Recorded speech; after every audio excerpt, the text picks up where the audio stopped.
Welcome everybody to the inaugural Electric Guitar Builders Club. And to kick things off, we have James Gregg today.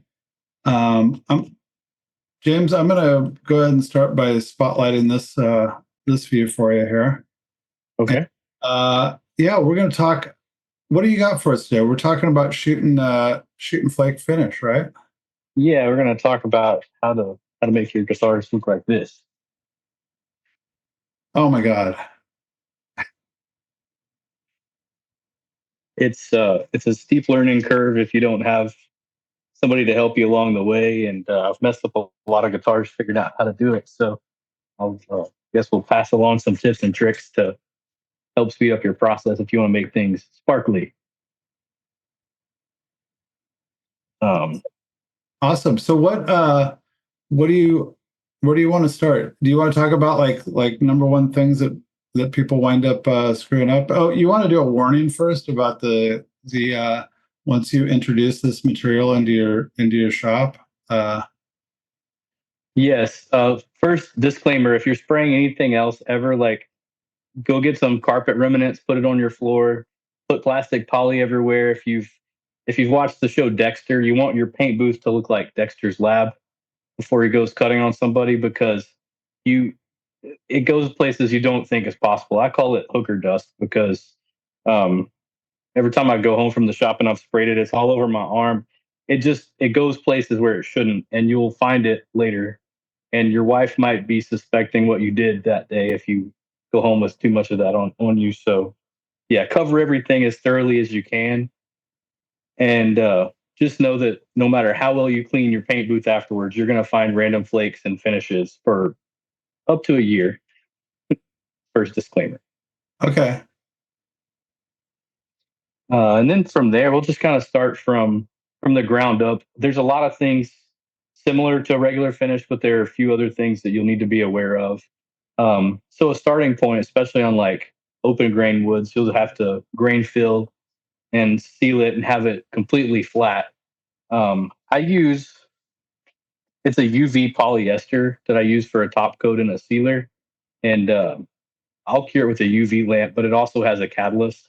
If y'all are interested in any of these products, I can give Ian a link or a list that he can share with you guys. Can you try? Is there a label on that one in the back there? Yeah, so this is what I use for my sealer after it's all grain filled. You can't just go buy this. Like you have to go through a rep at TCP Global, but I'm happy to share my rep information. It's Henson. This is a brand, HENTZEN PST 937. And it's a dual cure. So even if we don't have a UV lamp, you can add the catalyst, which is it's like a version of MEK. So the number on this is PCC 901. And you have to mix this stuff right. So you'll need a scale because it's only 2% catalyst to the actual material itself.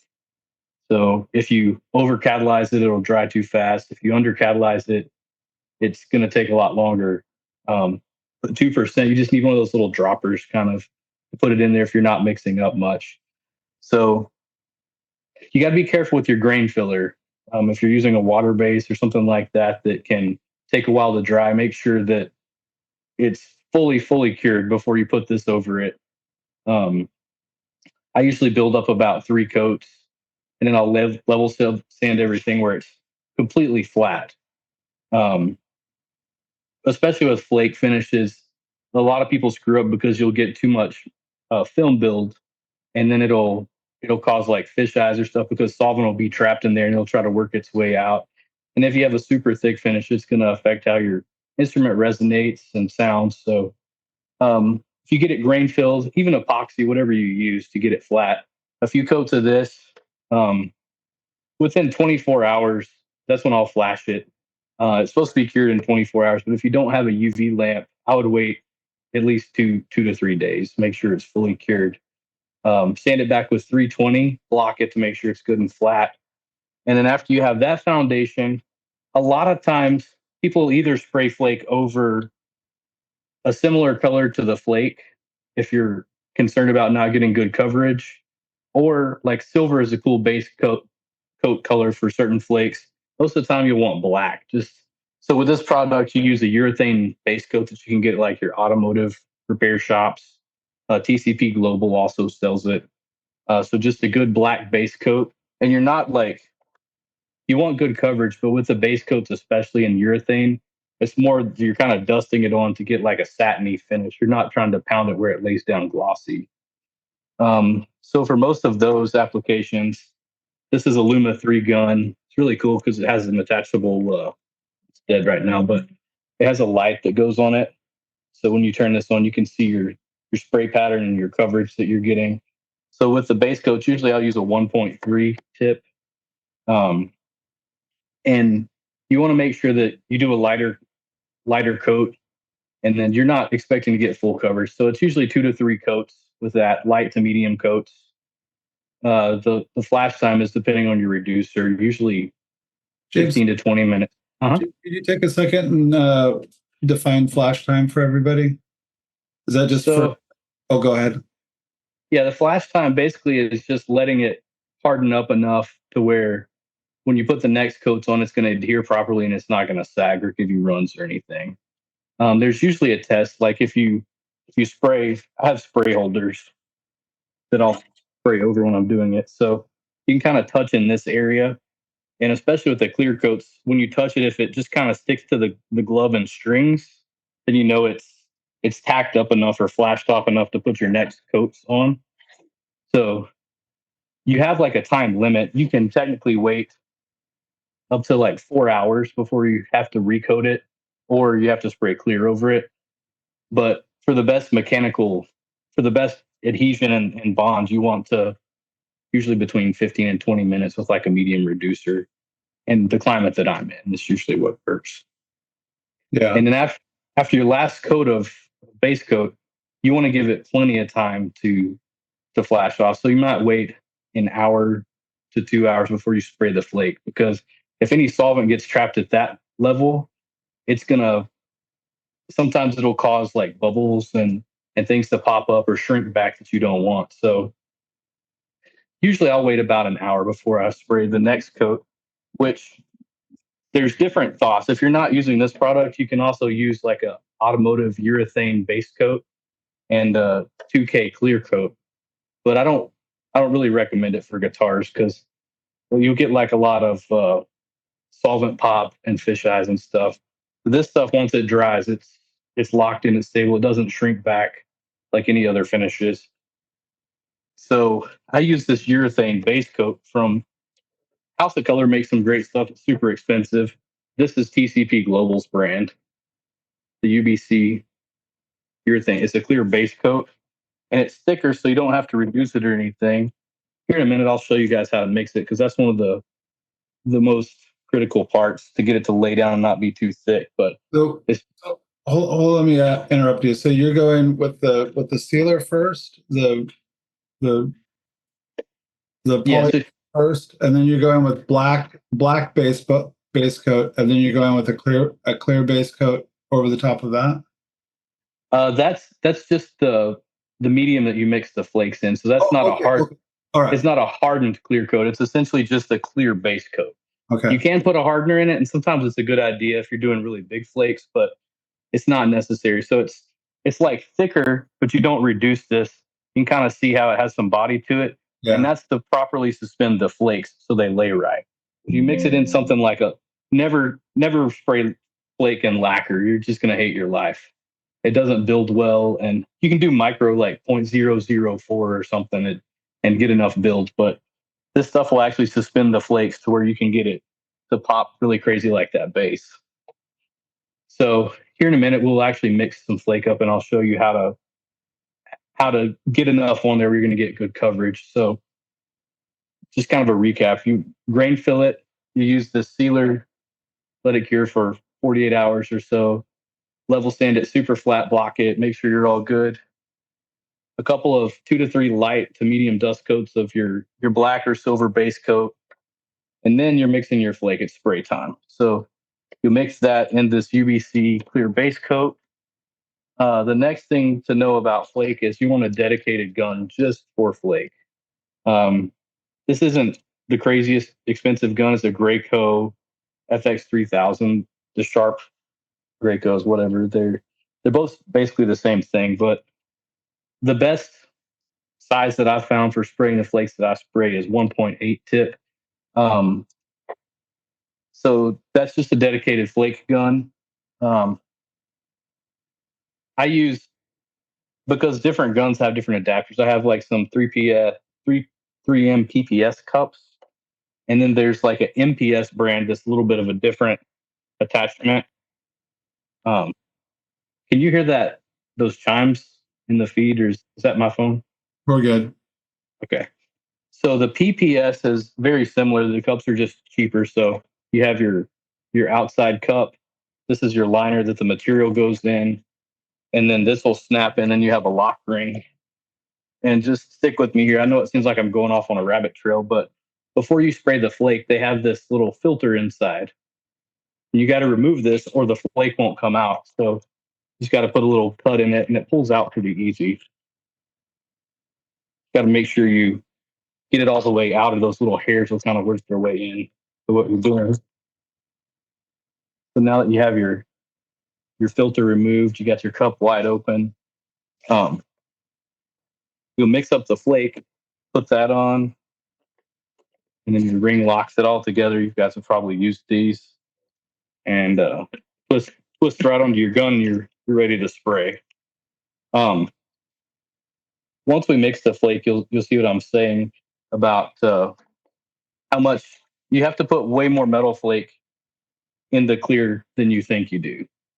Basically, whenever you stir it up and you pull the stick out, you want the stick to look like the flake that you want to spray. So sometimes it looks like, oh, that's never going to go through. It's going to spray funky because you got too much in there. But ideally, you want to be able to have full coverage within 1 to 2 coats. Sometimes maybe a third orientation coat.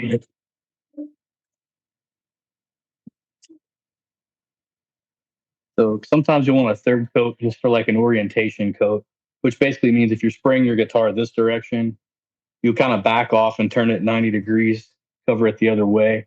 That just helps to make sure that the flake all orientates where it's going to catch the most light and looks even so you don't have streaky finish. Um, so you want a little more flash time between those coats because the clear base coat is unreduced. So it take a little bit longer for the solvents to get out of it. So maybe you can do the same string test, sometimes 30 to 40 minutes between coats. You can wait up to a couple of hours would be the longest that I would wait, um, just to get all of your flake on there. So say you've got your two nice coverage coats, you got it laying like you want. You spray the third orientation coat, then you can actually let it wait for 24 hours before you put your clear coat over it. And I actually really recommend that because a lot of times the solvents will still be trying to come out through the clear coat and they are compatible, but it's going to give you a lot more of a textured finish to deal with the next day. So you've basically grain filled, waited a couple of days, gone through all these steps, spray your 2 to 3 coats of flake, and then you got wait till the next day, come in and spray the same PST 937. I'll do the first coat, kind of a lighter dust coat, and then 2 medium to heavy coats. And that's where you do the string test for sure. So between your clear coats, sometimes you wait up to 30 minutes between them. But when you touch it, you want it to stick pretty good, and then you'll see strings pulling off of your glove. Um, and James, once it, James, uh-huh. are you abrading before you hit it with that again, or is it just as the flake lays?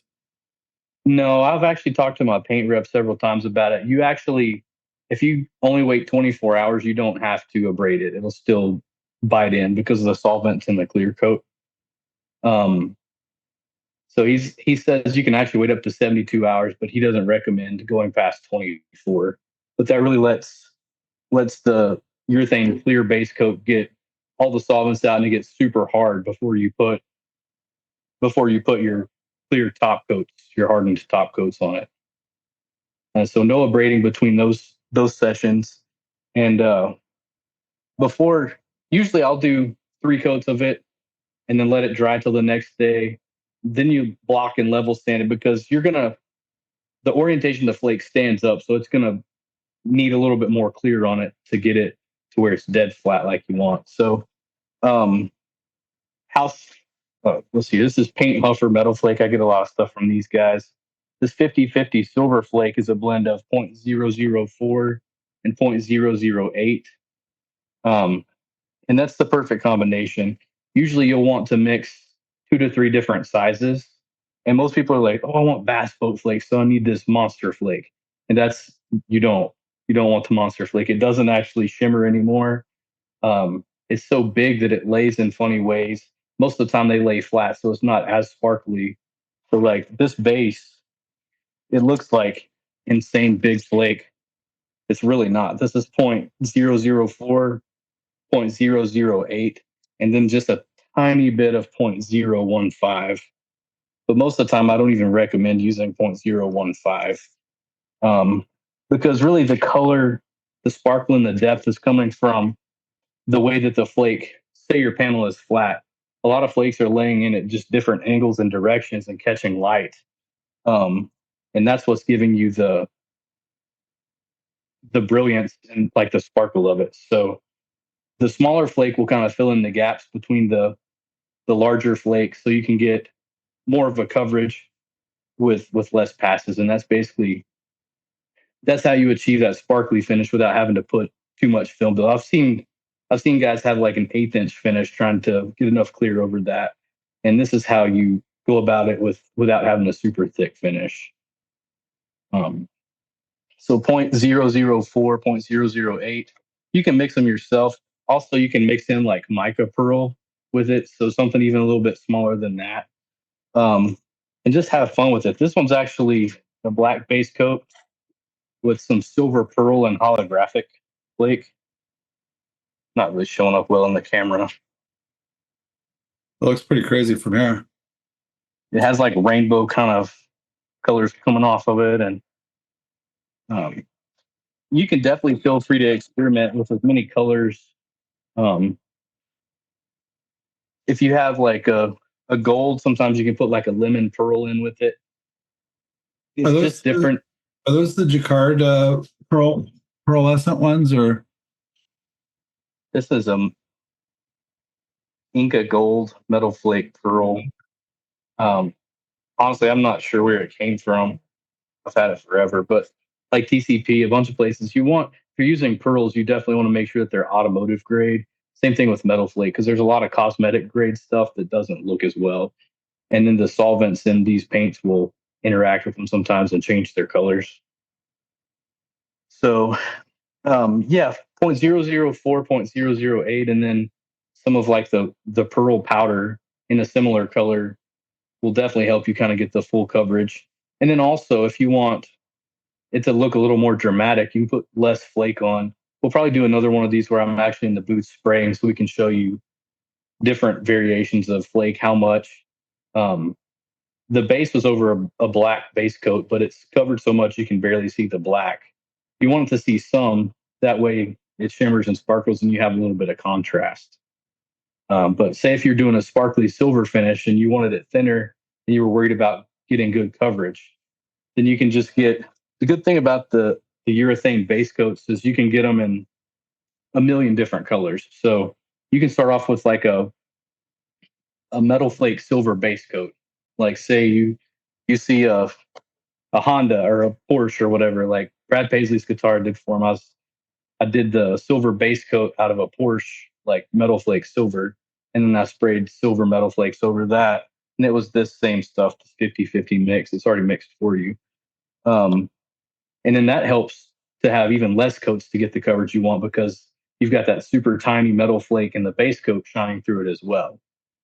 So that's kind of the technique. There's also a thing called a dry flake gun. And usually, if you're going to do the really massive flakes, um, you could do the same process except for the clear base coat. You wouldn't put any flake in this. You would just spray a super duper wet coat of this and then follow it with the dry flake gun. But talk about blowing glitter everywhere, man. This thing, you got to run it at like 5 psi, and it's like it shoots a bigger fan than your paint gun. It's like coming out this huge fan. It'll empty this whole canister in about 10 seconds if you hold the trigger down. So um, it does kind of make it harder to cover the flake and clear. But if you're going for something really outrageous like a crushed glass or a super big flake, then that's probably the way to do it. Um, what else have we got? So you're saying that if you were to shoot, big flake in your lacquer, the weight of the flake would, even if you shot it at an angle like this, the weight of the flake would turn it in solution, you think? Yeah, I mean, I've shot several guitars with it. Most of the time, it'll either pull itself flat, or if it stands up at too much of an angle, like if your body is this way, then you're going to end up sanding part of it off. And if you're doing silver flake, it's not really an issue, but any other flake, when you sand through it, it's going to change to silver. So that means you just got to put way more clear on it to actually bury the flake to be able to come back and level sand it. Um, but then it doesn't catch as much light either because you're not getting as good a coverage over the base coat. Um, and a lot of them are like octagons. They're weird shapes too. So um, it just looks kind of more splotchy. So the smaller flake will give you a more consistent, even finish, but it still pops like crazy. On the side of this is a custom purple color that I mixed up. Getting the white good. Well, that's So best. That looks like a this best shot. this is the same. This is 0.004 and 0.008. Yeah. It's just it's all in how you mix it and spray it, and that's over a black base coat. It's tricky whenever I was masking binding, and then you see like the black base coat against the black binding, but it came out super cool. What was what's the paisley element on that? Is that like a stencil or a decoupage? This is actually a fabric that's glued on. Sometimes I do the paisley papers, but there's a big issue if you do those like with lacquer because a lot of times they're done over a foil backing, and then it's paper in the middle. So if you did like a relic finish or nitro that's eventually going to check, it'll shrink and crack, and it's adhered to the top layer, but it'll pull apart and separate the foil from the top. So then your paper starts to release from the body, and it just kind of causes a mess. The fabric, once you glue it, it's there from now on. You don't really have that issue with it. Well, You just got to find fabrics that are sometimes they're transparent, like you can see the wood grain through them, and then some of them are too thick. So kind of a it's kind of an art to find fabric that's printed dark enough that also you can't see the wood grain through. are you going to Joann's or is this guitar product stuff? No, I've found it several different places. You certainly could find it at Joann's. It's just like an upholstery kind of fabric you like your grandma would have on her seat cushions. Hey What? grandma, those are some badass cushions. I need to steal those for a Paisley guitar. Thanks. Oh yeah. uh, Also, a whole nother element to this is a lot of the colors, the flake colors that you see, that's not the actual color of them. So a big bunch of the time it's a silver or a gold base coat. And then you've got items like if you're using House of Colors or the custom shop, you'll see that there's like a candy concentrate and then there's a candy base coat. You don't want the candy base coat. You want the candy concentrate. They come in a million different colors, like golds, reds, pinks, purples, blues, whatever, and also just your standard old trans tint. You can spray a sunburst over this. So with this mid coat clear that we were talking about, it'll accept the trans tint colors as well. So it's like a blue color. Um, you mix it in there to where it's pretty punchy. You want to cover the stick really well and be. You always got to mix it a little darker than you think, or it's not gonna have much coverage. But I recently, maybe a year ago, I did a root beer sparkle guitar, and they're like, "Where'd you find root beer flake?" It was gold flake with a root beer candy sprayed over it. So, like the Buck Owens guitars, those aren't three different colors of flake. That's the silver base coat with the red and the blue candy sprayed over it. So you can take the basic knowledge of doing this and kind of get as creative with it as you want, do a million different things.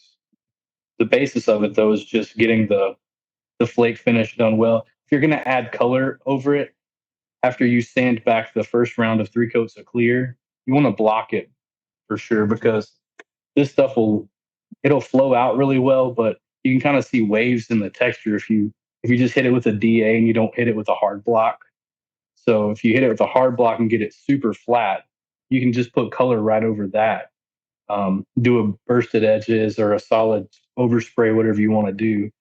And then 2 to 3 more coats of clear after that.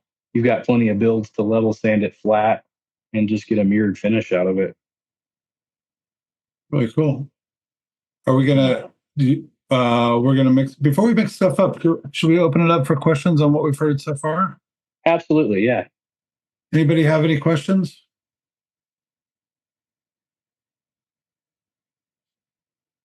I will start calling on people. I don't actually. More of a general request, but can we see your spray booth at some point before the end of this? Yeah, I'll take you guys in there here in a minute. Awesome. Thanks. Okay. Phew. Got a question. We have another question? Yeah, Ken is here. I don't know if you can, I guess you can see me and hear me. Go ahead. Yeah. So can I just ask you to give a dumbed down recap of what you just told us? Just a quick, a quick step by step. Yeah, no problems. Thank you. So you're going to start off grain filling with whatever you use, epoxy or whatever. And if it's a water base, especially, or a solvent base, wait a couple extra days than you think just to make sure it's fully cured. And then I use the Henson PST 937. I'll usually spray about 3 coats of this over that, and it's catalyzed. So then you can wait. I would wait 48 hours if you don't have a UV lamp. Same thing. Use a hard block, level sand it, get it perfectly flat. And then you're going to go over with whatever base color that you want. Most flake you'll do over black or like a silver base coat. So 2 to 3 kind of light coats. You're wanting that to look more satin. You're not trying to spray it where it looks wet. Because if you get that too thick, it's going to cause adhesion problems and solvent pop. After that is a product called urethane base coat. It's a clear, it's KUS UBC 825. So it's a non-catalyzed version of the black.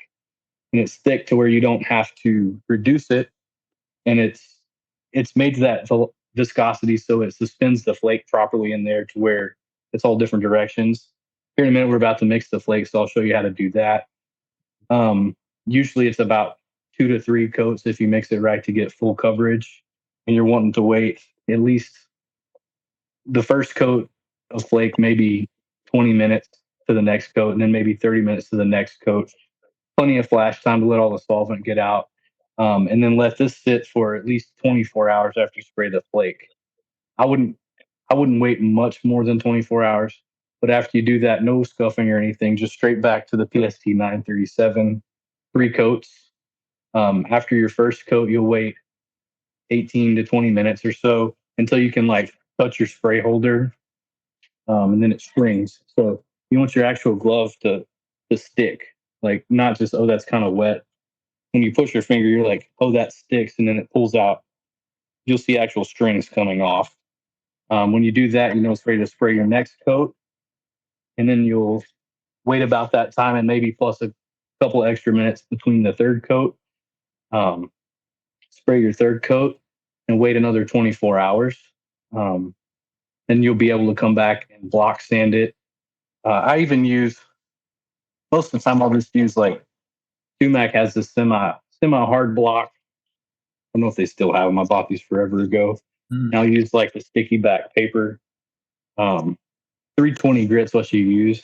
And then it's also helpful if you come back with like a red automotive Scotch-Brite just to even out the scratch pattern.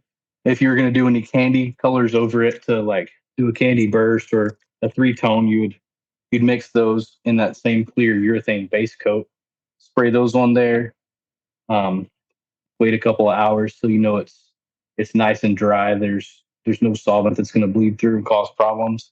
And then you spray your last 3 coats of the PST 937, which is your catalyzed top coat, and wait. Some guys that don't UV cure it, they'll wait up to a week just to make sure that everything fully cured, then you level sand. You want to hard block it again.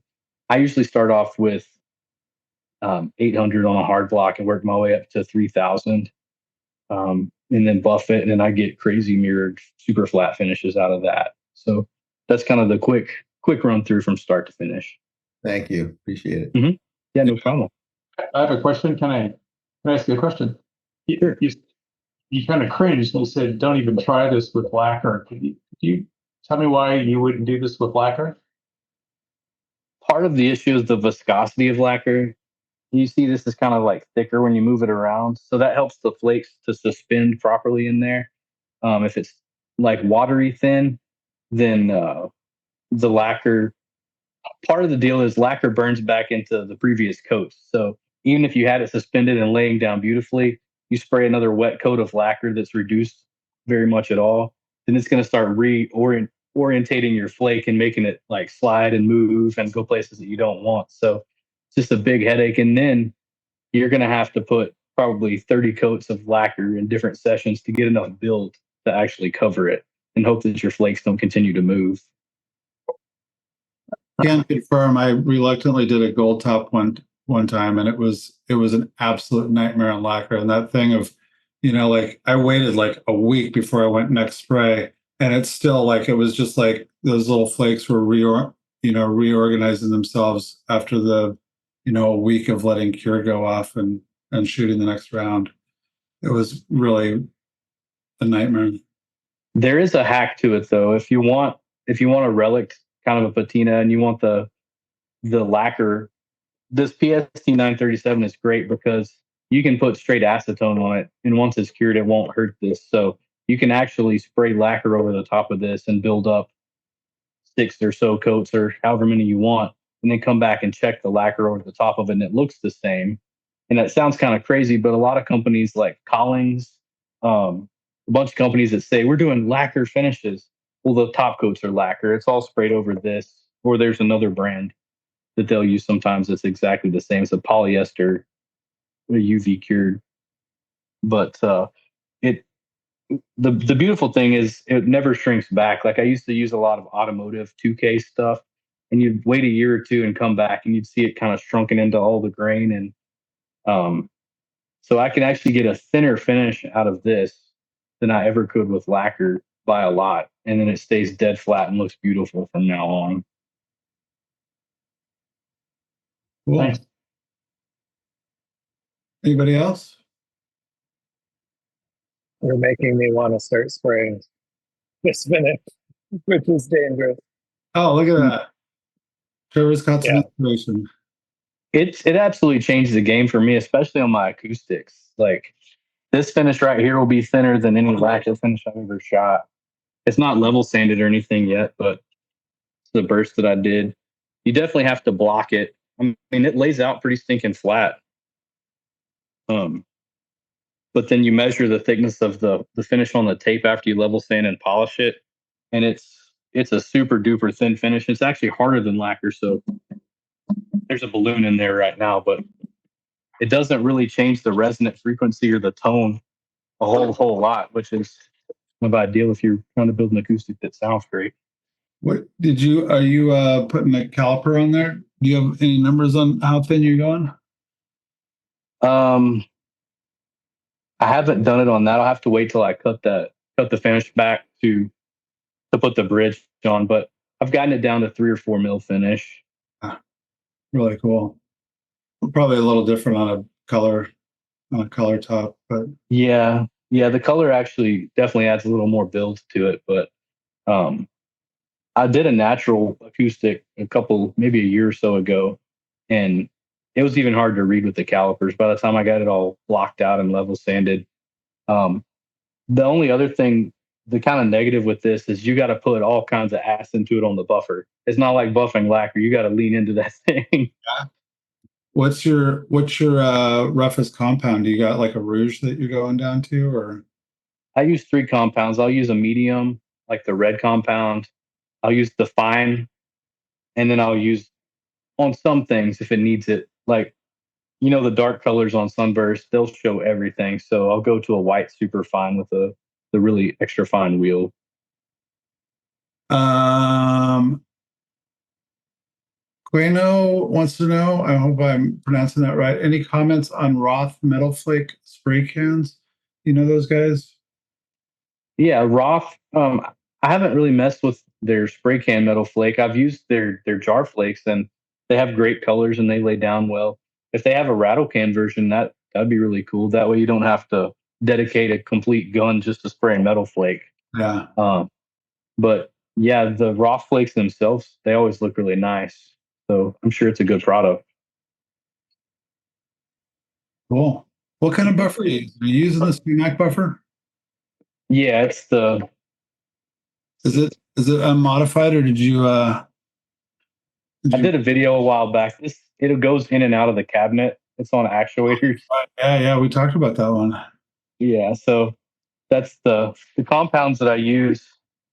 Glands Max is a really good compound. So it's the 60 is what I start off with, and then the super fine one is the Glands Max 15, and then here's the medium compound, the 30, and that's kind of my buffing routine. Really cool. Yeah. So if y'all have any other questions, just let me know. Here in a minute, we'll jump in and I'll show y'all how to mix this, and then we can do a tour of the paint booth. Yeah, let's go and mix some of that up. Let's see some sparkle. Definitely get a good camera angle here. You mentioned a couple of times to have a dedicated gun for spraying flake. Is that just because it's like impossible to fully clean out afterwards? Yeah, they'll get lodged in the gun somehow, no matter how thoroughly you clean it. And it'll come out when you're spraying your prettiest sunburst that you've ever sprayed, and it'll land in a spot where you can't repair it. A guy told me about that happening one time. Yeah. It's Do you actually have to worry happened. that, like when you're switching between color flake or like sizes of flake, like if you're switching from one instrument to the next, do you have to do anything to like purge it, or what do you do? It's a 1.8 tip, so it's pretty big. If you go anything bigger than 0.004 flakes, then you probably want to step up to like a 2 to a 2.5. But um, usually I have a squirt bottle that puts it under pressure with acetone. I can show you guys that in a minute. And it's the MPS adapter, so it holds a decent amount of solvent in there. I'll just fill it to the top and then spray it with air a couple of times, and then squeeze that bottle in here a few more times to purge it, and then take it apart and spray out the insides and use the round brush to kind of go through there. So you get, if there is any in there, you get at least 99% of it out. And if you're already spraying a different color of flake and there's one rogue color in there, you're probably not going to notice it unless you do. But most of the time, it's not the issue. If you're already spraying flake, you probably won't notice it. But if it's on a natural or a sunburst, you're definitely going to see it. So You don't disassemble your guns to clean them, do you? me, Yeah. yeah, I definitely do. Yeah. I can show you my process. Hang on, let me grab a wrench. Let me show you the bottle and the brushes. I don't always pull the needle out, like you don't really have to, but just take the air cap off. I usually drop it into a mixing cup with some solvent in it. And then you'll take the actual the tip out itself, and you can unscrew this to take the fluid needle off. Most of the time when you take this off, this is like a pressurized wash bottle. So I'll spray that through there a few times before I take it apart. And then just gravity will pull the solvent through until it's running clear. I'll take this off, and then you can pressurize spray on the inside of the gun to get most of it off. And if there's extra color in here, you just use the round brush. It'll go all the way down to where the needle is. And most of the time, that's good enough. Sometimes you need to take it all the way apart, take the needle out, and oil everything, and do a more thorough cleaning. But doing it to this level keeps them running 99% of the time, keeps them running really smooth and clean. Yeah. So, do we have a good camera angle on this? Yeah, this looks nice. So, mixing flake. We're just going to mix up this 50-50.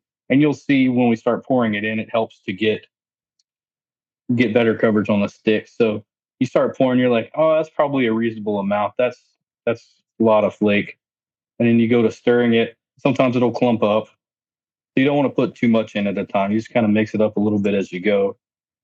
See, as you pull the stick out, it's super transparent. You can see a lot of that wood grain through there. If you're looking just at the finish itself, you're like, oh man, that's a ton of flake. That should be great coverage. We were talking about lacquer, how it's too thin. So all of this would be sitting down kind of in the bottom of the cup if it were lacquer. It wouldn't suspend right. So it'd be all your flake would hang out towards the bottom. So then we're just going to add a little more and stir it in. Basically, what you're going for is like full coverage, how you would see it on the stick,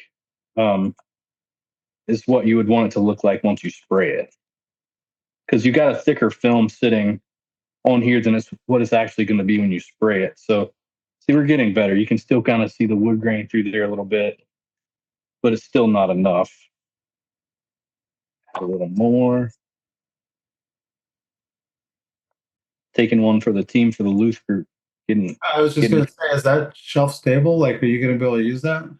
Oh yeah, I can use it. I'm just getting a little high without a respirator. Oh yeah. Don't. No, I'm in a decently ventilated area. Okay, I was going to say, Okay. we want to. So we're getting better, but you can still see some of the wood grain. You don't want it to clump is the big deal. So especially as you're getting towards having enough, you just add a little bit at a time. Because there is a saturation point, right? Like it can only hold so much particulate, I would imagine. That's more so with color than this because this isn't diluting it in any way. Yeah. So that's getting about right. See how you pretty much have full coverage on the stick? Yep. And you want to sneak up on it. You don't want to just dump big amounts because, like I was talking about those clumps, I would even add just a touch more than that. By the way, you got some on your hands now too. I can see it on your hands. Oh yeah. So this area my shop is in is called Whiskey Flats. And when I moved in here, there's a triple X store across the street and a strip club and my shop. So when I come home from work with glitter, my wife's like, what have you been doing today? So it got nicknamed Hooker Dust. I spray flake because this classy part of the town that I live or work in here. So that's just about right. You got pretty much full coverage. Yeah. Once you spray your first coat, kind of a light to medium coat. The second coat, you can hit it pretty good with this, but you still want to maintain your regular spray pattern and like 50% overlap. You're not trying to like get all of it in one coat, just like the base coat. So just spray it like a normal spray pattern, like you would first and second coat. Let it flash until it strings. And the third coat, you can spray a third coat the same direction, but at the very end, alternate, back the gun off to where you're almost a foot away, and then spray the opposite direction of what you were spraying. And that'll help fill in any of the light spots and orientate the flake where it's all standing in different directions where you get the maximum coverage and sparkle out of the flake. You see some guys that spray flake, you're like, oh, there's a lot of flake in there, but it's not very shimmery and sparkly. And that's all due to how you orientate the flake and how it lays down. I got this crap everywhere. String it into the office next door and it'll stick with for a while. Yeah. You ever mess with any of the interference colors? Oh, interference like the color shifting stuff or? Yeah. Yeah, I do a lot of those. I've got some blue-green color shifting, some orange. Paint Huffer has a great selection. Tropical Glitz has a really good selection. They even have kits of like base coat, clear coat colors that you use together. And we were talking about the automotive 2K stuff. I would avoid that for guitars as a general rule. Flip you around and we'll go show you the paint booth here. This looks like it's changed a little bit since last time we hung out with you. A little bit. This is the Apollo spray, the turbine sprayer, and this thing is really cool. There's 5 turbines in it. I usually don't spray the polyester through it because it will eventually ruin guns. This is like just a drying rack that I have. I want to paint pedal steel guitar bodies. That whole wall is a big filter wall, and then it's got like a. This fan is way bigger than it should be, but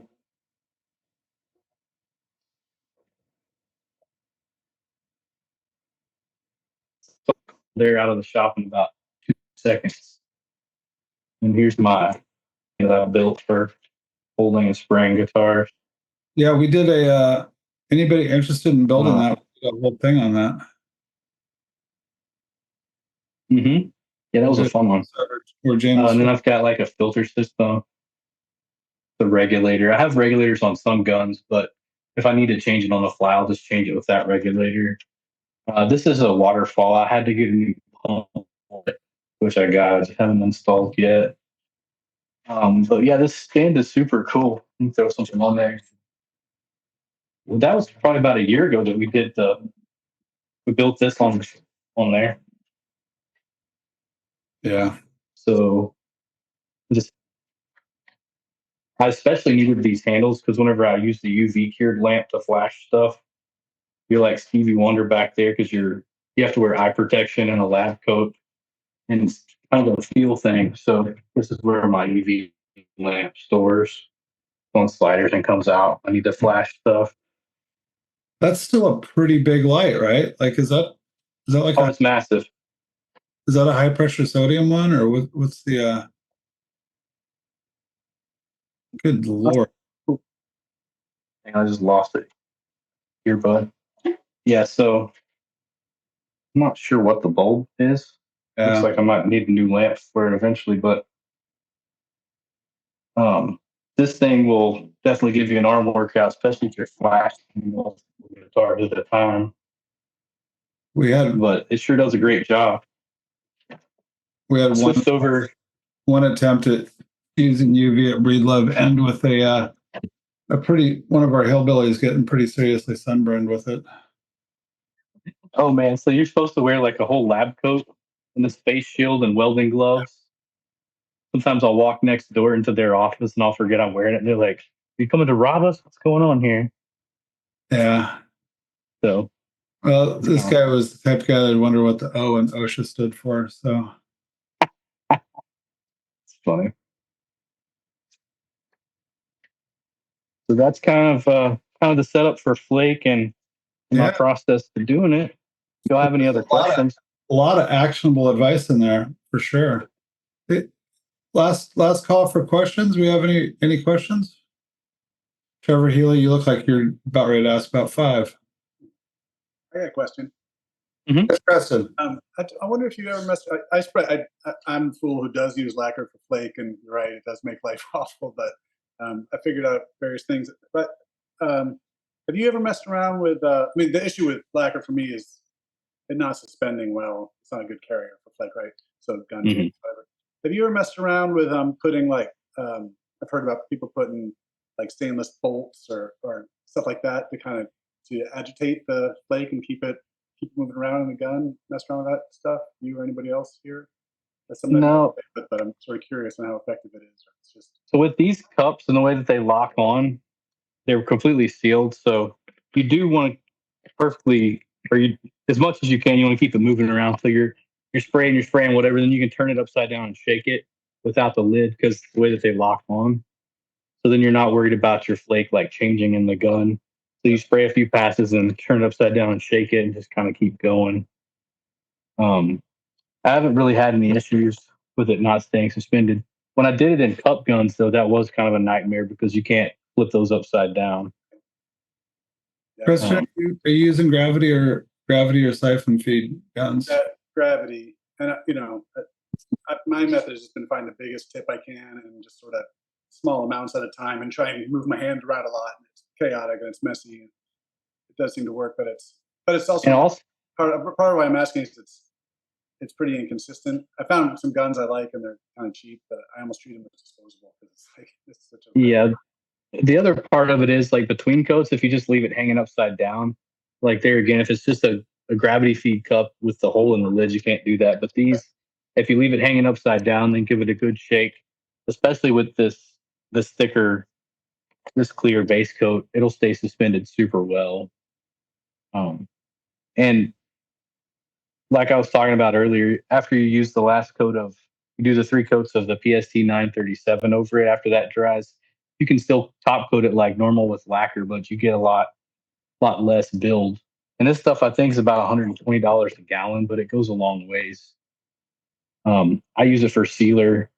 You can even use it for grain filler. You can use it as a top coat. It's mostly made as a top coat, but it's Henson is like an aerospace company, and this was originally engineered for like coating headlights on race cars. So I mean, it takes a beating.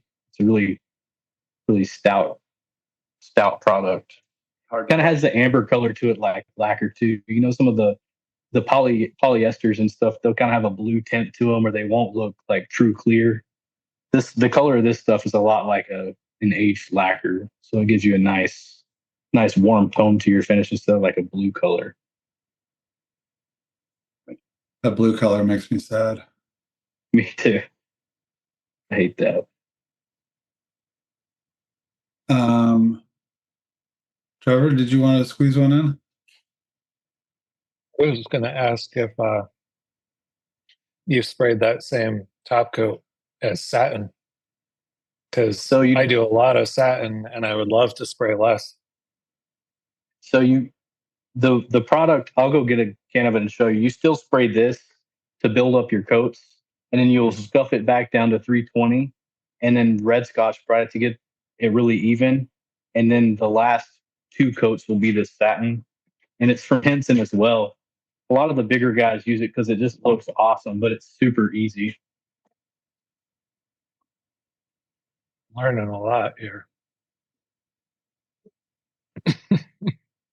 So the satins are typically pretty soft, so you still need to build up a hard coat under it. So you could do that same process if you wanted it satin. After the 3 top coats that you level sand it back, then this is their UST 905 low gloss polyurethane top coat. And then this is the catalyst for it. So you do like one, some people call them piss coats or tack coats, whatever you call them. It's just a light coat that kind of gets you some coverage. And after it tacks up, it's going to allow the next coat to really bite in so you don't get any sags. Mm-hmm. And the thing that I will say is surface prep, make sure that everything is clean as it can, tack rag it, clean it the best you can. Make sure you're wearing a paint suit that doesn't have weird strings that are going to float into it, because you can scuff it and spray it again, but it sucks. But if you get it right, spray that tack coat, you spray one more coat of this stuff, it lays down incredibly beautiful.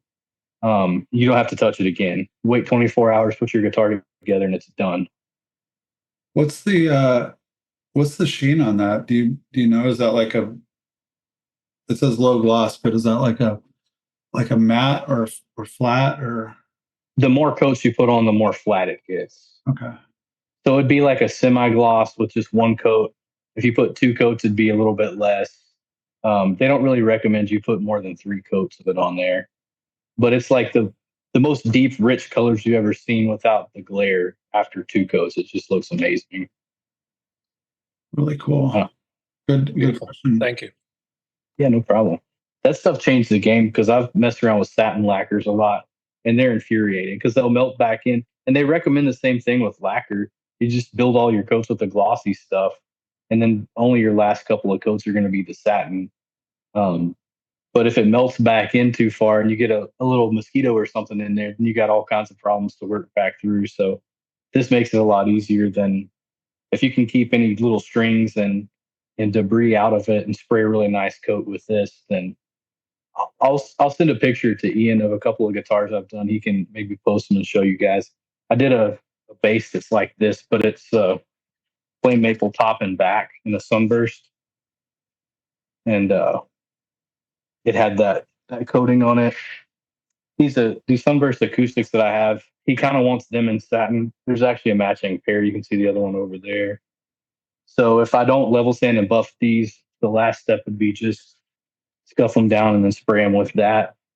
My only concern with it is I might have to like cut the finish around the bridge first and retape it, because just don't want any risk of anything peeling back, or it's not as easy to touch up as a glossy finish. I mean, I guess any satin finish is that way, really. Yeah, I recently ran into something where I made like the tiniest scuff on the back when I was double checking the fit of the back plate. And I debated for like 10 minutes whether or not I should just walk back in the spray booth, full guitar fully assembled but masked off, and just spray the back with satin. But then it would be waiting a week for it to kind of harden up enough to really be confident in handing it over. Right. So I scuffed the entire back to, with something in the 1500 grit neighborhood, and it looked amazing. But like, If you use any of the automotive Scotch-Brites, because they will help you out a ton to achieve that. yeah, totally. Yep. The gray one is pretty good. If you go from the gray up to the white, then it'll almost look like you sprayed it, especially on lacquer. Yeah, I use the gray. Yep. But yeah, yeah, I think of that as like sort of 800 to 1,000, depending on how you use it. It's like 15, like if it's the right. worn out sheet or the brand new sheet. And sometimes you can even hit it with like a 4/0 steel wool, like after the gray, if it needs like a little more refinement. There's such an art to trying to fix a messed up satin finish, especially if it's lacquer. Yeah. But We could do a whole Mythbusters episode on debunking the idea that satin finish saves time. right, it's definitely faster than buffing, but in the case of the product that I just showed you guys, literally within 24 hours after spraying it, you can put it in the case and ship it. Like, I've actually done it. Yeah. It looks perfect, and it's not going to change from now on, because the PST 937 under it keeps everything locked in and super flat. So that's just adding the low gloss sheen over the top of it and good to go. But it is a thicker finish. So the debate, some people are like, man, a satin finish is going to sound better. No, you actually have to put more product on with most of these things to get the satin finish than you will with just you're going to take more finish off while you're level sanding and buffing a high gloss. So it's one of those debates I guess you could have. Can you spray that independently though? Like, I mean, if it's the same finish, you could technically spray, if you prepped your raw wood enough where you're like, I mean, a lot of stuff I don't even fill pores anymore. So like one or I two don't coats of satin on a maple neck, I wouldn't have done any of the other flattening. If I was going to do something like that, I would use an actual low gloss, like 2K urethane clear, because it's catalyzed, it's hardened. This stuff it has like a soft feel to it, a soft texture, but it's not hard enough of a finish without having something hard under it. Is the way my paint rep explained it to me. No, that's good. That's what I find with most of the water-based finishes is like you're gonna rub them off practically because they're too soft. Have you tried any like oil wax paste sort of things? Yeah, I like that stuff too. I'm always like, I'm completely indecisive. On hard maple necks that aren't roasted, I've tried a million different things. Actually, who was it? Oh, somebody at NAM showed me a polyester or polyurethane wipe on satin that works great.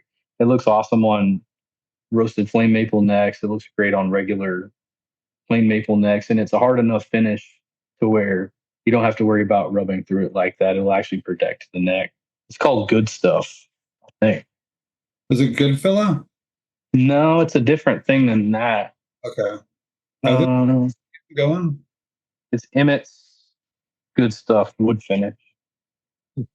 It was Roger Sadowski. He's the one that turned me on to it. Oh. Wow. All right. Dude, this stuff makes figured wood look insanely good. And I think you wait 2 hours between coats. It might be 4 hours. It says on the can. And scuff it with steel wool or like 800 grit if you got a little bit of trash in it. And usually 2 coats is completely adequate. I can show you on this base neck what it looks like. I've used a million different things on roasted flamed maple, and this stuff looks the best for a satin finish, and it's the most repairable. It's good. It has a nice sheen and a nice feel to it, but it's so easy to apply. You could certainly use it on like a body or whatever, especially if you're not grain filling it. You just wipe it on with a cotton rag and then wait a couple hours, scuff it, and one more coat, and it's good to go. How many coats would it take to put over Flake? Just kidding. I was like, you might be able to. It actually gets a pretty decent build if you leave it thick enough, but kind of the idea is you put it on for like 5 minutes and then kind of go back and get off any excess that's going to dry in a weird pattern or anything. It's super simple finish. I've even used like fill-in finish. I've used gunstock oil. I've used hard wax oil finishes, and this stuff looks the best, and it's by far the easiest to apply. Nice. We're gonna have Gunstock oil Oh, go was ahead. cool. Gunstock oil was okay, but it was harder to put on, and people would unzip their gig bags 2 months later and get high. I mean, that stuff, the fumes just stayed around forever. Are you talking about like true oil or something? Yeah. That stuff, I don't know what it is, but I've developed a real reaction to like I have to have a respirator when I use that stuff because it absolutely it basically ruins a day if I huff it for even 20 minutes. Yeah, I hate the smell of it too. I did probably 50 necks out of that stuff throughout the years. Kind of the same thing. The smell of it just started bothering me after a while. Yeah. Yeah, I think there must be some kind of like built up thing. I was looking at the because I was making my own pour filler again and was getting interesting results with the dyes. And I was looking at the MSDS on it, and I think it's using a solvent called Stoddard solvent, which is like a mineral spirit type of thing. But for whatever reason, that at least True Oil has a really interesting kind of artifact from whatever solvent is in there is it will actually transfer the dye to the seal coat, which is doesn't happen with a lot of other like I've had some neutral Mohawk oil-based grain filler and was messing around with that, and it wouldn't color the seal coat at all with the dye, which was really interesting. So anyway, James Gregg, let's leave it there. We've had you for an hour, and that was like everybody's notebook should be full of juicy tidbits, and they should all be prepared to go ruin their spray booth. So even like the cheapest carpets you can find, like if you go to like a carpet store, usually they'll have remnants for really cheap. If you get that in the area that you're spraying, man, it makes a huge difference not to track it everywhere. But this stuff is so light that it'll like, if you kick it, sometimes it'll float back up to where you don't want. So anything you can do to help mitigate keeping flake from sticking anywhere, because it'll eventually break loose. Yeah, and you got all that overspray going, drying off before it hits the ground. Oh yeah. I think it gets in the light. Sometimes it floats up, and then if you spray something just wrong, the air hits it and it'll come down and land in your finishes. Yeah. Probably not great to breathe too, I would imagine. So no, definitely not. All right. Hey, everybody, can you unmute and thank James for distributing his intense knowledge of flake finishes? Thank you. Thank you, James. Thank you, James. No problem, guys. Come again. Also, you can see, like, I haven't stirred this in a while. In this mid coat clear, it's still super suspended. Yeah. So that's why what you mix it in makes a tremendous difference about how it lays down, how it looks. Yeah. You definitely gotta want a big nozzle for that. Just sure. that viscosity is gonna require a hoss of a nozzle, I would think. The 1.8 does a really good job of it. You can go up to a 2, but if you get too much of that the clear mid coat on there, then it'll take longer to dry and your finish will be kind of spongy for a while. So that's why you put so much flake to that amount of clear, just to kind of mitigate that problem. Cool. But thank you guys for having me. That was fun. I enjoyed it. Absolutely.